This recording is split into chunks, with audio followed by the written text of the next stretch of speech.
Welcome to the Academic Skills Centre's video on fine-tuning your writing. This short video will cover some tips for the final stages of writing and finishing touches. In particular, it will concentrate on how to make your writing clear and concise, how to add signposting and ensure clarity for your reader, and some pointers for editing and proofreading. Clarity and concision are about using the most appropriate words to give the most relevant information in the most effective way. So, your writing should be succinct and easy to follow, but also contain enough detail where it is needed. Each sentence should make a clear point and not be too long or wordy. There are a few simple checks for this that you can do with your writing. Look out for filler words or phrases, such as these. These can creep into writing as a bit of a bad habit, or may be used intentionally when students are struggling to meet the word count.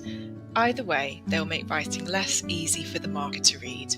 It's fine if sentences like this crop up in a first draft, but always go back through your writing and cut out any words or phrases that are unnecessary. There's almost always a shorter or more direct way of saying the same thing. Also think about clarity and concision at a sentence level. An easy way to check this is to look at each sentence on the page and count the number of lines it takes up. 3 to 4 is ideal. Anything running to 5 or even 6 lines long needs to be edited.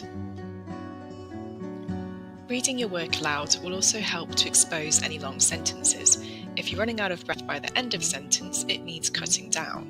Listening to how your writing sounds when read aloud will also help with things like sentence structure and punctuation. If your commas and full stops aren't in the right places, or you haven't used enough punctuation, then this should become clear.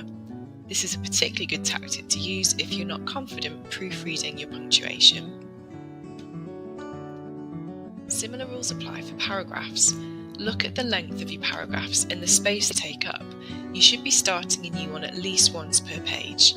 Each paragraph should also make a new point, and you should be able to jot a keyword or phrase in the margin that either sums up what each paragraph is about or what it's doing or bringing to the essay.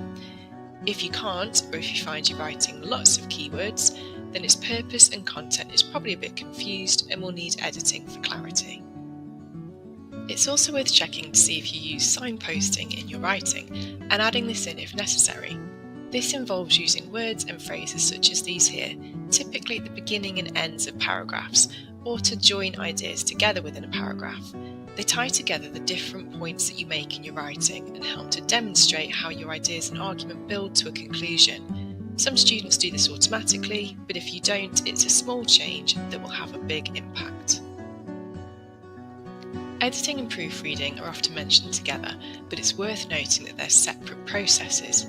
Editing is looking at how you convey information and ideas to your reader, how clear the essay is to read, and how well the structure works. So looking more deeply at your writing.